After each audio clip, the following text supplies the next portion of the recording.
ปารมีธรรมในครูบาอาจารย์พระมหาเถรานุเถระท่านเจ้าคณะพระสังฆาธิการทุกรูปทุกตนขอความสุขความสวัสดีในธรรมะแห่งองค์สมเด็จพระสัมมาสัมพุทธเจ้าจงมีแก่บรรดาศรัทธาสาธุชนท่านผู้ฟังทั้งหลายที่มีโอกาสเปิดเครื่องรับฟังรายการเสียงธรรมก่อนรับตาตั้งสถานีวิทยุเพื่อการศึกษาพระพุทธศาสนาและวัฒนธรรม FM ความถี่ 104.50 เมกะเฮิรตซ์ส่งสัญญาณจากวัดจังกำตำบลมะกอกอำเภอป่าซางจังหวัดลำพูนถึงสถานีแม่ข่าย FM ความถี่ 104.50 วัดฝ่ายหินตำบลสุเทพอำเภอเมืองจังหวัดเชียงใหม่เมตตาในท่านพระครูสมุวิสุวัตวรกิจโจรักษาการแทนเจ้าอาวาสวัดฝ่ายหินแห่งนี้ญาติโยมสาธุชนท่านผู้ฟังที่มีกุศลเจตนาตั้งอกตั้งใจรอท่าดาฟังน้ำธรรมคำสอน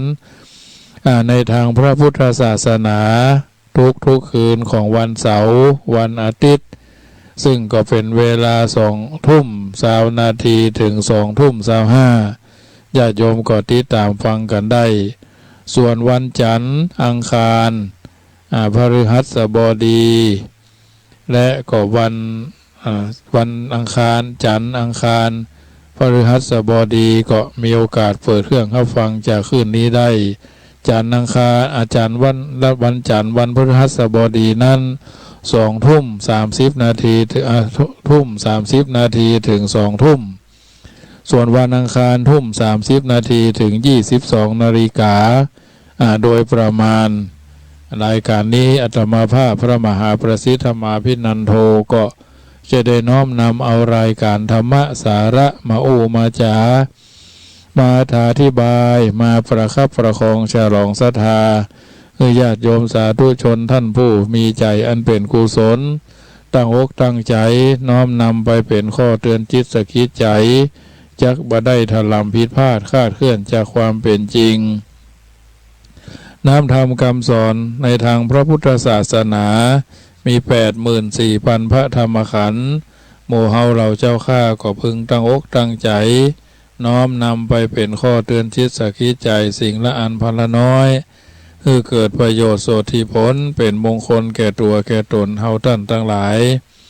วันนี้เป็นวันศีลเป็นวันพระเดือน8เหนือเดือน12เหนือแฮม8ค่ำญาติโยมสาธุชนเป็นวันที่หลายต่างก็มีการทำบุญสลากภัตพ่องทำบุญครบรอบกี่ปีพ่องทำบุญอายุวัฒนมงคลพ่องโดยเฉพาะวันที่18 19 20 21 22นั้นงานทำบุญอายุวัฒนมงคล8รอบ12 8เป็น96ในพระเดชพระคุณท่านเจ้าคุณพระหลวงปู่ทองเนาะหลวงปู่ทองพระพรหมมงคลนะพระเดชพระคุณท่านเจ้าคุณพระพรหมมงคลทองสิริมังคโลซึ่งก็อายุ96 ปีวันพรุ่งนี้เป็นวันสุดท้ายแห่งการกระทำบำเพ็ญบุญบำเพ็ญกุศลอาตมาภาพก็ได้รับอังการราธนาในวันพรุ่งนี้ความจริงสถานีความจริงงานเพิ่นนิมนต์มาเป็นเวลาเมินได้ใบนิมนต์เมื่อตะวานิญาติโยมพระไปประชุมที่วัดที่มหาจุฬาลงกรณราชวิทยาลัยวิไลเขตวิไลสงฆ์ลำพูนเพราะฉะนั้นบางรูปเพิ่นก็โทรศัพท์มาถามว่าท่านมาหาเพิ่นนิมนต์วันไหนเฮาก็บ่ได้รับใบนิมนต์เนาะเฮาก็ว่าไปตามเนื้อผ้าหานว่าฮือลอยเนาะก็บ่เป็นหยังบ่ได้ไปก็เป็นหยังก็จะได้ไปร่วมกับทำบุญกับหลวงปู่อยู่เนาะเพราะถือว่าปีนี้ทุกเจ้าถึง3 ปันกันในหรอเฮาก็ว่าบ่ฮู้เนาะเพราะว่าเจ้าหน้าที่ฝ่ายถวายดีกาฝ่ายออกหนังสือนิมนต์นี่เพิ่นนิมนต์เมินละนะแต่ว่ามันไปค้างอยู่เป็นที่นะบางทีบางครั้งก่อนหน้าตำนี้ท่านเลขานุการเจ้าคณะที่เพิ่นเอาใบนิมนต์ไปกักไว้นะเหมือนสมัยวัดพระธรรมกายนะ อันนี้ว่าตามเนื้อผ้านะครูบาอาจารย์ที่ฟังขึ้นนี้อยู่ญาติโยมที่มีอันภาระหน้าที่เช่นนี้เพราะฉะนั้นถ้าเราบ่มีความสามารถที่จะรับงานต่อจากเพื่อนก็บ่ต้องไปรับนะบางทีบางครั้งทำเพื่อเพื่อน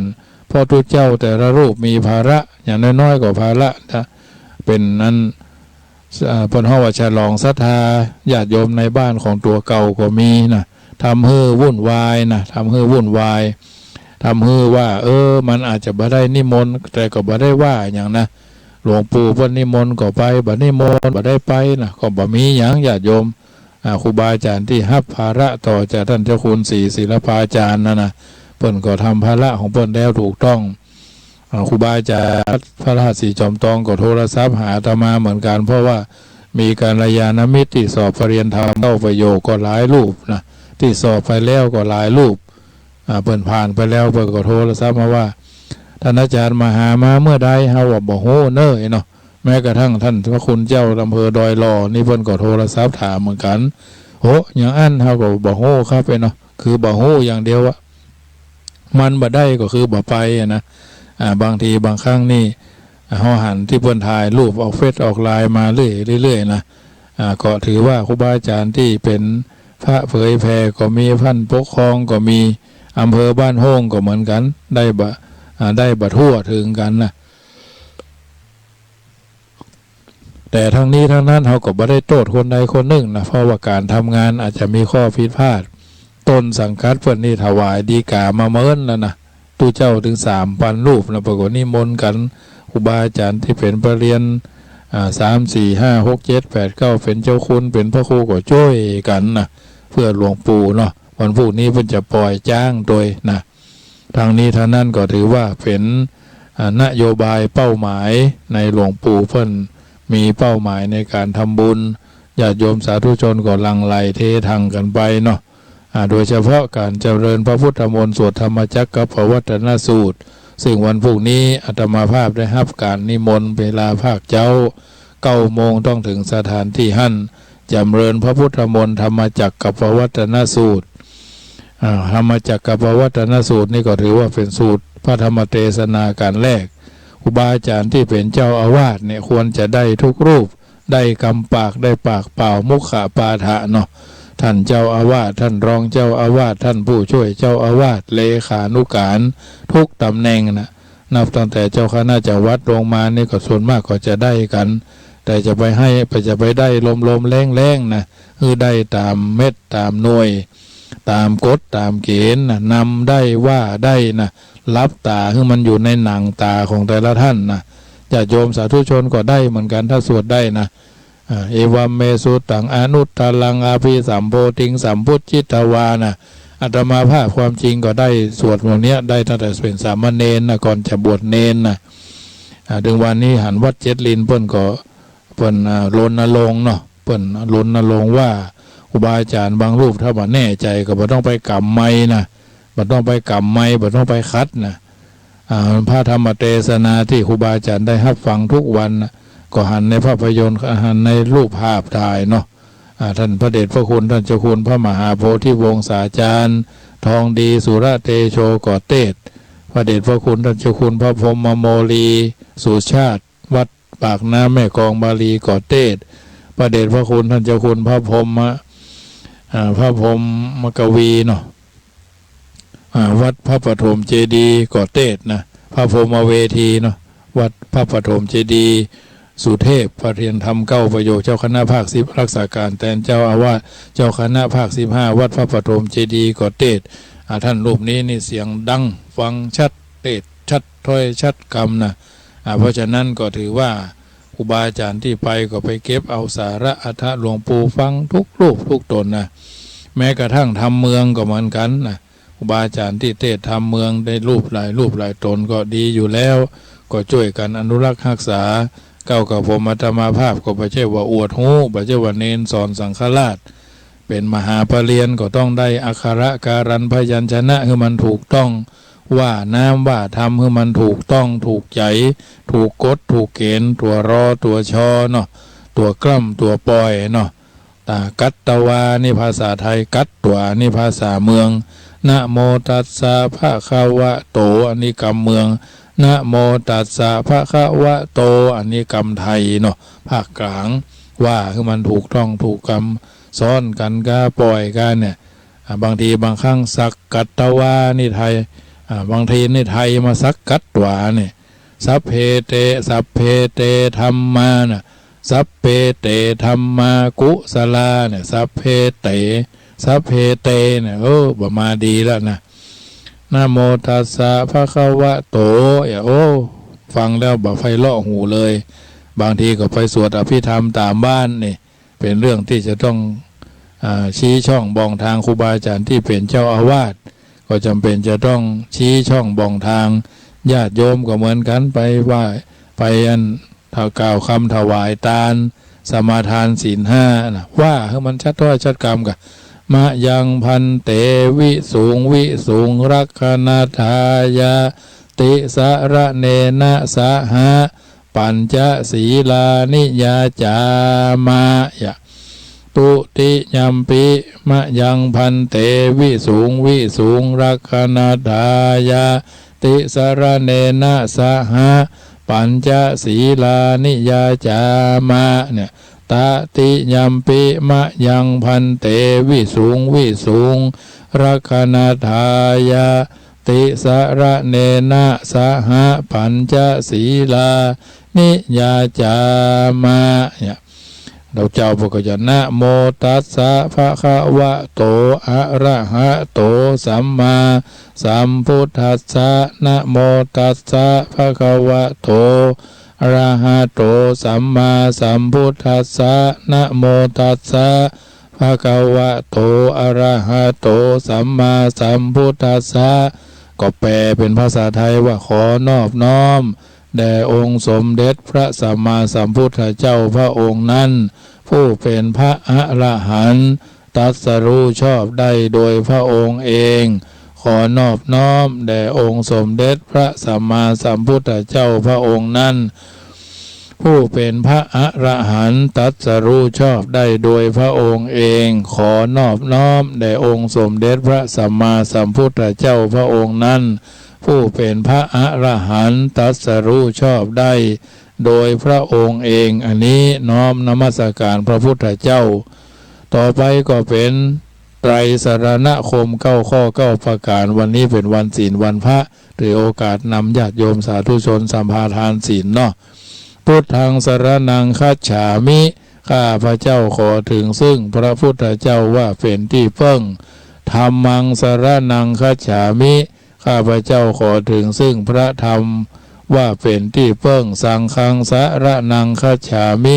ข้าพระเจ้าขอถึงซึ่งพระสงฆ์ว่าเป็นที่เพิ่งตุติยัมปิพุทธังสรณังคัจฉามิ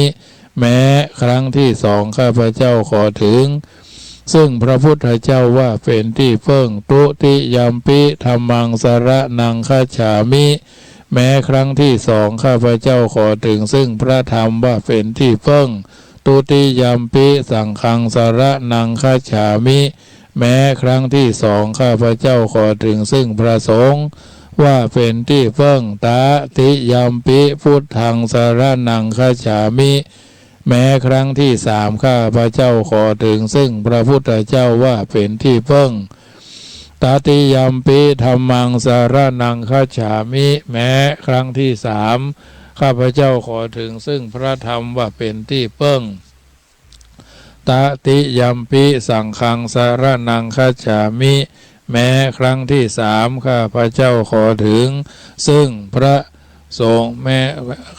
ซึ่งพระสงฆ์ว่าเป็นที่เพิ่ง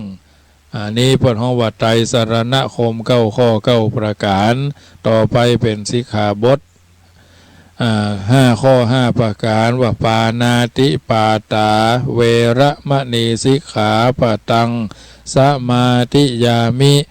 ข้าพเจ้าขอสมาทานเอาซึ่งสิกขาบทข้อที่หนึ่งคือละเว้นจากการฆ่าสัตว์และมนุษย์อทินนาตานาเวระมณีสิกขาปตังสมาธิยามิข้าพเจ้าขอสมาทานเอาซึ่งสิกขาบทข้อที่สองคือละเว้นจากการประพฤติการลักทรัพย์ ถือเอาสิ่งของที่เจ้าของบ่ได้อนุญาต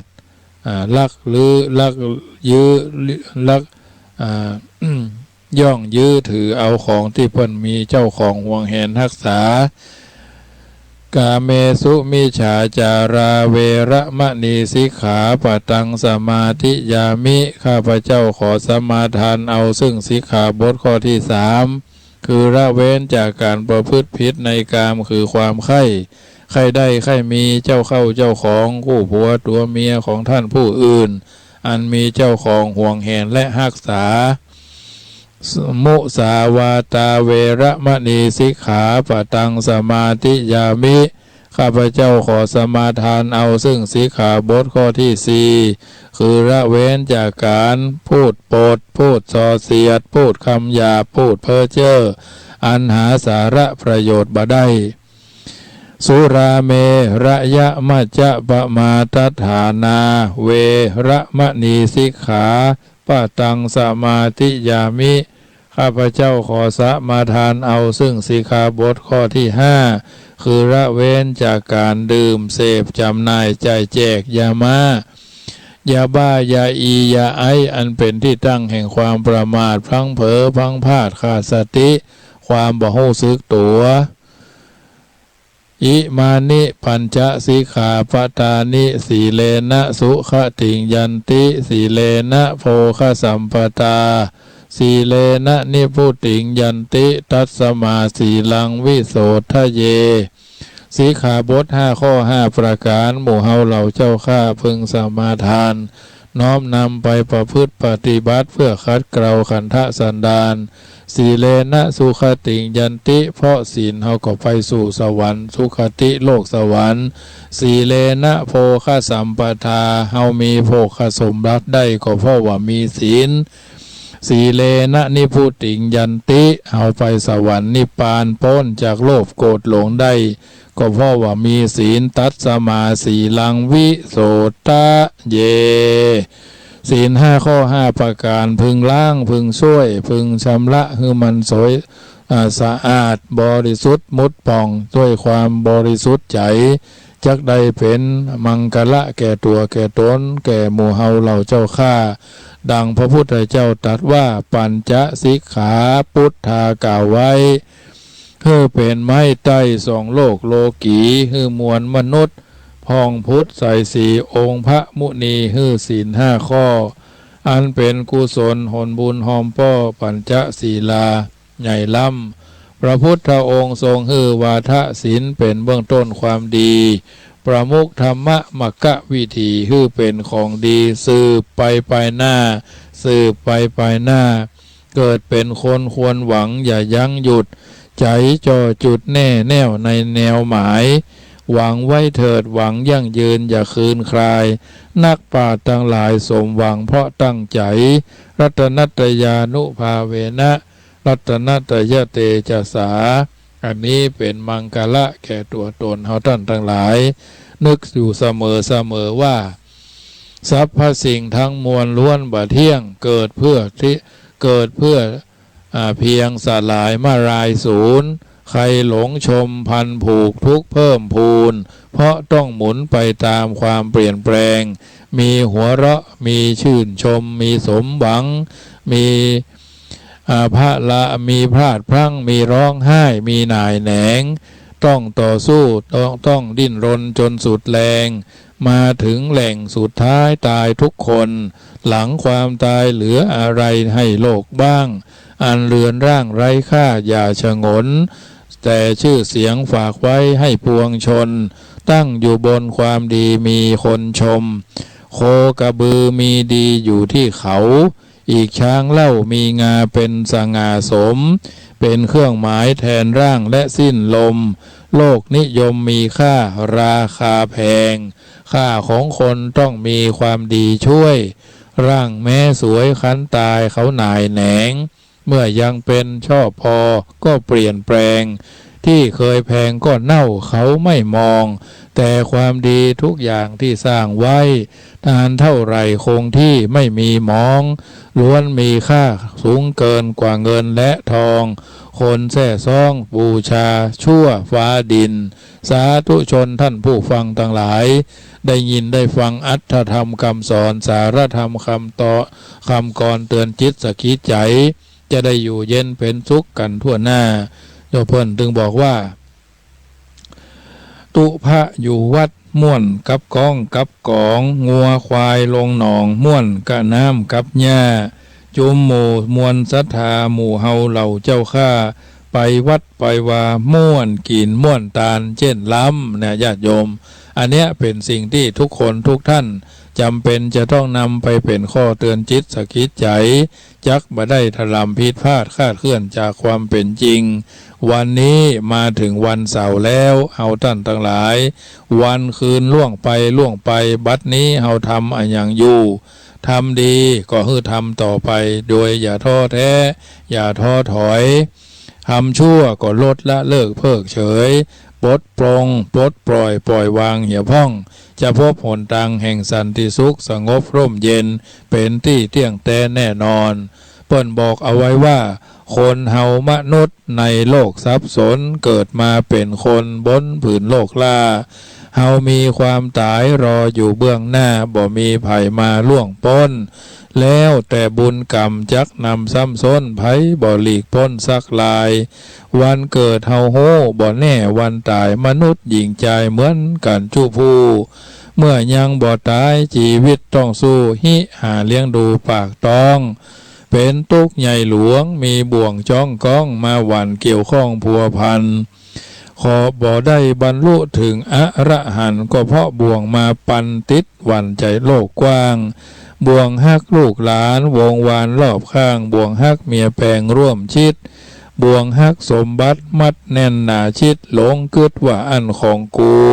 ให้นาป่าตั้งตึกรามสวยหรูบ่ได้กึดดูหูที่แจ้งเป็นตัวตันหาเข้ามาเตื่อมแท่งบ่กึดก่อยแยงที่จันบ่ใจของไผคนใดทั้งนั้นอย่าหลงยึดมั่นมัวเมาเป็นของสมมุติของเฮาของเขาตายแล้วก็เอาไปตัวยบ่ได้แม้ศพซากตนคนเอาเผาไหม้บ่เหลืออันใดเคินค้างเหลือชั่วกับดีบ่มีม้วยมั่งคือผลที่ตั้งที่สร้างยังคนทำดีละไว้คนได้ซักเสริญผลทำชั่วคนเมินเปิ้นบ่อวดอ้างมีไว้ประดับไว้กับโลกกว้างสืบต่อยาวนานชั่วฟ้าอยู่กู้โลกีบ่มีต่ำจ้าเฮาตั้งหน้าทำดีถึงจักมวยมิตรดับจิตเป็นผีแต่ว่าความดีมีไว้โลกล่าจวบนิรันดร์การยาวนานไปหน้าไผบ่นินตาว่าให้หนีเปิ้นเสียดายตายเปิ้นเล่าไล่คำสอนลุ่มใต้เมืองคนเกิดมา1เตื้อก็ตาย1หนเกิดมาเป็นคนทนทุกข์จ้องจนเข้าเป็นจนตายเป็นผีดีเข้าหีบล่องจบตายทำนองพ้นทุกข์เกิดตายมาหลายเช่นยุคตั้งแต่โลกตั้งมีมาแม้องค์พุทธทรัตพัญญายังมรณาดับขันจนได้เฮาปุถุชนคนอยู่ลุ่มใต้นับประสาใดหลีกพ้นมีเข้ามีของเงินทองเหลือล้นบ่ได้หอบด้นปาไปเมียแปลงผัวฮักก็สุดวิสัยบ่ได้ปาไปละไว้อยู่บ้านแต่งข้าวสารมาไข่การเล่าต้านหมู่ศรัทธาพี่น้องบ่ต้องเสียใจห้ำให้เสียห้องให้ร่ำห้องเป็นของถูกต้องธรรมดาถึงจักห้องให้เลือดนองออกตาบ่พลิกคืนมากับฟื้นคืนได้เป็นอานิจจังสัตว์โลกกลุ่มใต้มันหากเป็นไปอย่างนี้วาสานไขการเข้าจี้จบเสียเต้าอี้เอวังอันนี้ญาติโยมสาธุชนท่านผู้ฟังทั้งหลายวันศีลวันพระเฮาบัลละเสียยังฮีดเฮาบารีเสียยังอริยะทำนองคองประเพณีพากันไปวัดไปวาสืบต่อศาสนาช่วยกันบำรุงจังหันข้าวต้ม อาหารข้าวขวาเอาข้าวสารข้าวอาหารข้าวหวานแก่พระเจ้าพระสงฆ์องค์สามเณรเพราะถือว่าเอาท่านทั้งหลายนั่นมีโอกาสได้ช่วยกันประคับประคองฉลองศรัทธาถือว่าเอาท่านทั้งหลายได้มีโอกาสช่วยกันสร้างวัดสร้างวาพัฒนาพระพุทธศาสนาเกิดเป็นมงคลแก่ตัวแก่ตนเอาไปใจถือว่าเอาท่านทั้งหลายนั่นบัลละบัลเลิกบัเพิกบัเฉยในการที่จะอยู่เย็นเป็นในการที่จะกระทำบำเพ็ญสิ่งดีสิ่งงามกันไปใจทุกคนทุกท่านถือว่าเอาท่านทั้งหลายได้มีโอกาสได้กระทำบำเพ็ญกันคนละเล็กคนละน้อยน้ำธรรมคำสอนถือว่าเป็นส่วนหนึ่งที่จะได้ช่วยญาติโยมสาธุชนนำไปคิดค่ำคืนวันนี้เป็นวันศีลเป็นวันพระอาตมาภาพจะได้น้อมนำเอาสารธรรมคำสอนเรื่องของพรพระนี้มีภาษิตไว้ยกไว้นิเคศเบื้องต้นว่ารัตนัตยานุภาเวนะโสธิโวโหตุสัปปตาเนื่องในวันพระเดือน12เหนือแฮม8ค่ำถือว่าเป็นพรพระหรือพรที่เป็นมังกละแก่ตัวแก่ตนญาติโยมสาธุชนทั้งหลายอันการได้ฟังน้ำฟังธรรมก็เป็นการปฏิบัติธรรมใจหูในการฟังตาหูจมูกลิ้นกายใจบัดนี้ญาติโยมอยู่ต่างบ้านอาจจะไปวัดไปวามาแล้ววันนี้ก็ดีหรืออาจจะไม่ได้ไปวัดไปวาฝนตกกาบ่ค่อยสบายกาบางท่านก็นอนติดเตียงบางท่านก็ได้มีโอกาสได้ฝากกินฝากทานไปนะว่าฉะนั้นขออนุโมทนาครับโยมแม่เรนูก้อนแก้วเนอะเปิ้นได้ถวายพระจตุปัจจัยมาจำนวน400 บาทโอนเข้าทางธนาคารให้เรียบร้อยแต่ขี้เปิ้นโทรเข้ามาบัดได้ฮับเนอะเพราะว่าช่วงนี้จัดรายการเปิ้นคงจะอยู่ทางบ้านแม่ทั้งหลายก็มีโอกาสก็โทรเข้ามาเนอะถ้าแหม15 นาทีจะสุดท้ายเปิ้นนะอันนี้ก็ขออนุโมทนาเนอะวันเดี๋ยวนี้ก็ฟังธรรมไปก่อนตะกี้อาบน้ำไปแล้วชำระศีลไปแล้วสมาทานศีลไปแล้วศีลข้อที่1รักษาชีวิตศีลข้อที่2รักษาสมบัติศีลข้อที่3รักษาคู่ผัวตัวเมียให้อยู่เย็นเป็นสุขบางท่านก็อยู่คนเดียวแล้วเป็นนางสาวแถมไม่เป็นนายแถมเป็นบ่าวแถมไม่เป็นสาวแถมไม่เพราะบางบ้านก็พ่อบ้านเสียไปบางบ้านก็แม่บ้านเสียไปเนาะบางบ้านก็พ่อก็ไปแล้วแม่บ้านก็ไปแล้วเหลือก็ลูกบางบ้านก็เหลือก็บางที่ก็เหลือก็เฮือนเป่าเนาะเหลือก็รูปติดฝาดังนั้นเขาก็บอกว่ากันเกิดขึ้นตั้งอยู่ดับไปอนิจจังทุกขังอนัตตานะว่าค่ำคืนนี้เป็นวันพระจะได้อู้เรื่องของธรรมะหรือพรพระหรือพรอันประเสริฐเพื่อญาติโยมนำไปคิดพิจารณาปรับใจในการดำเนินชีวิตพระบาลีที่กล่าวเอาไว้ว่าธรรมะกาโมภวังโหติผู้สนใจธรรมะเป็นผู้เจริญบัดนี้ญาติโยมอยู่ต่างบ้านก็ใจหูฟังเนาะใจหูฟังว่าเปิ้นว่าอย่างพระมหาประสิทธมาพินันโทเปิ้นว่าจะได้ว่าไปตามลำดับทุกวันพระอาตมาภาพทุกวันอาตมาภาพจะอู้ธรรมะเป็นข้อไปอู้เรื่องพระรัตนตรัยหรือเปิ้นห้องว่าพุทธคุณ9 บทเนาะอิติปิโสภะคะวาอะระหังสัมมาสัมพุทโธภะคะวา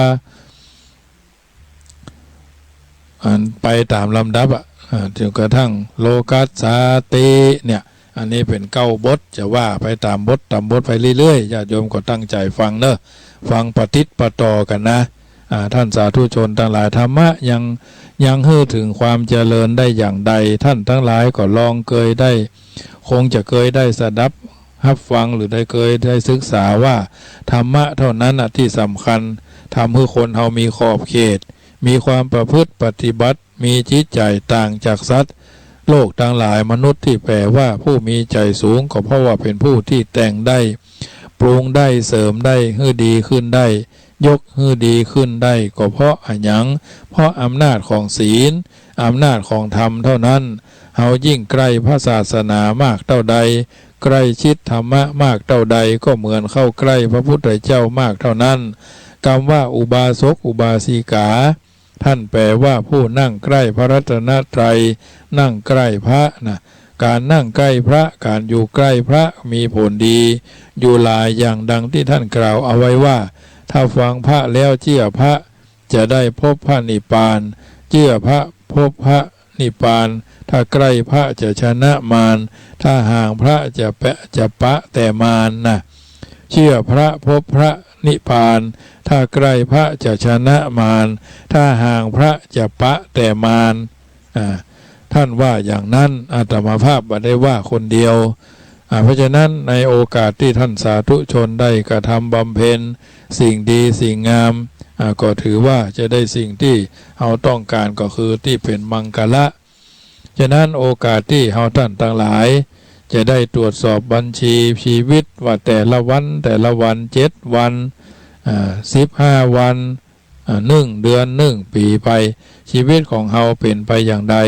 สุขทุกข์เสื่อมหรือเจริญขาดทุนหรือกำไรราบรื่นหรือว่าคุกครักมีปัญหา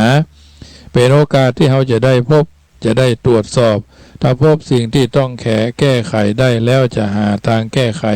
พัฒนาให้ดีขึ้นการที่เราทุกท่านนิยมต้อนรับสิ่งที่ดีที่เป็นมังคละแก่ตัวแก่ตนเพราะกาลเวลาที่เราท่านทั้งหลายได้กระทำบำเพ็ญก็คือพรเนาะ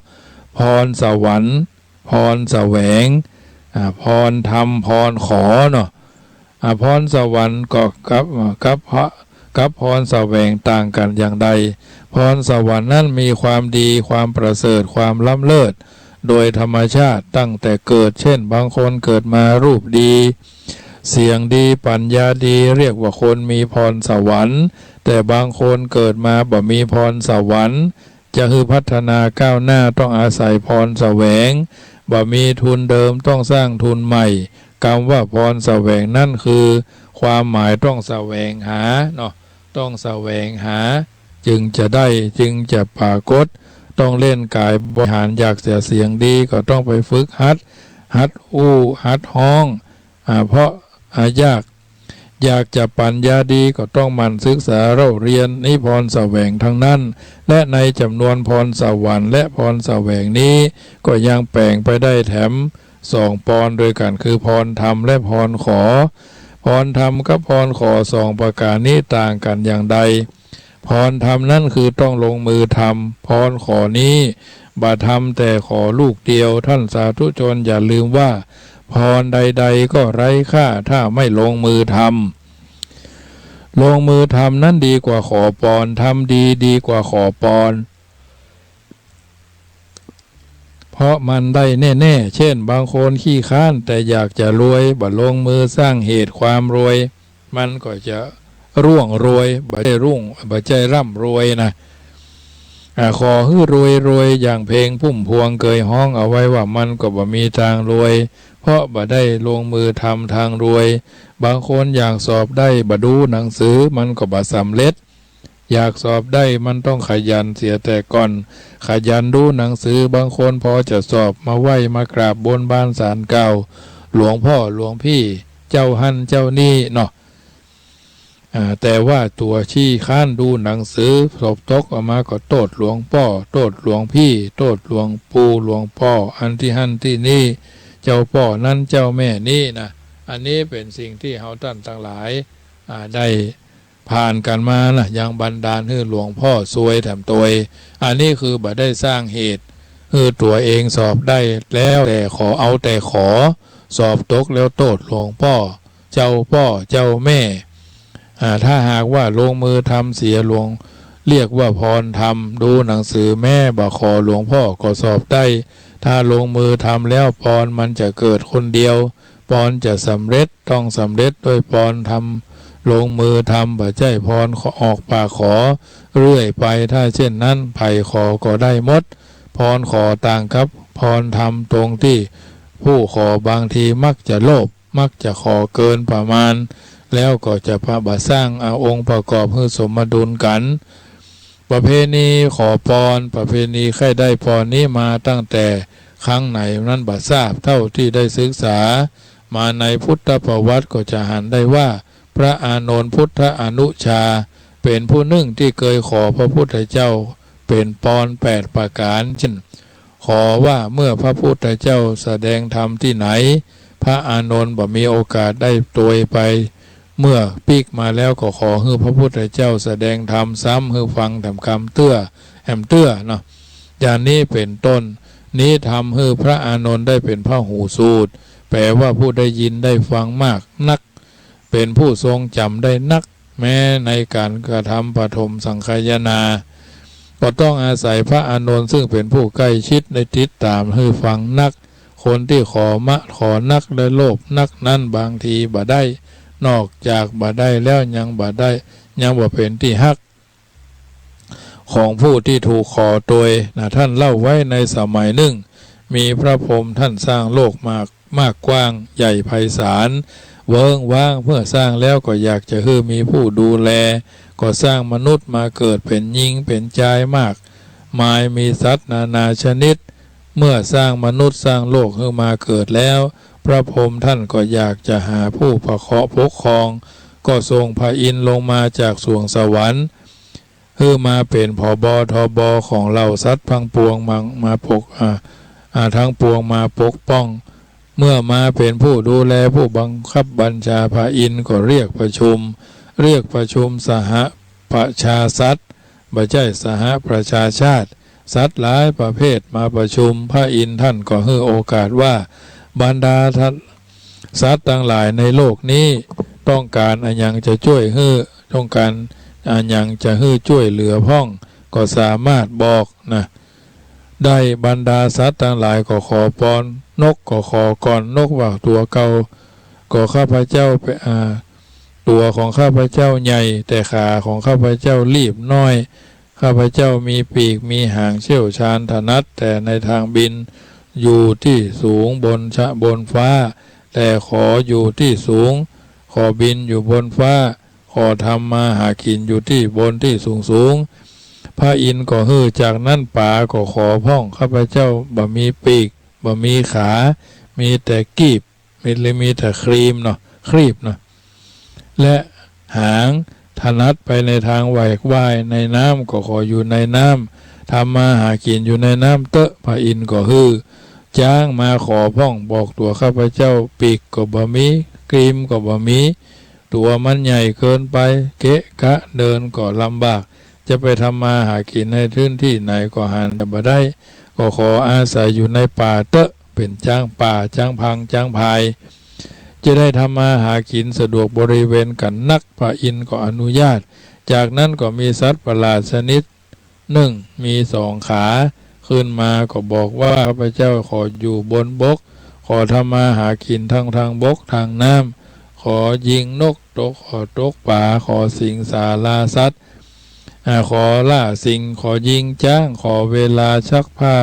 อย่าให้ฝนตกเวลาเดินอย่าให้แดดมันออกขอสารพัดสารพันที่จะขอพญาอินทร์ท่านก็รำคาญใจถามว่ามดหรือยังที่จะขอสัตว์ประเภทนี้ก็บอกว่ายัง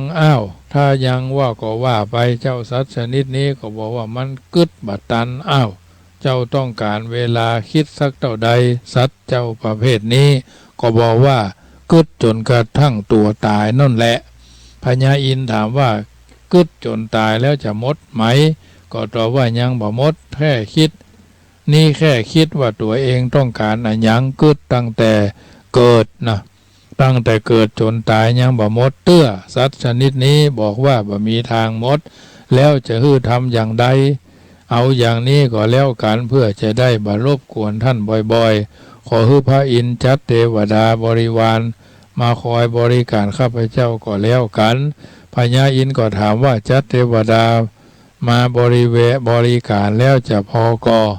มันก็ว่ายังพออยู่ดีจะทำอย่างใดมันพอ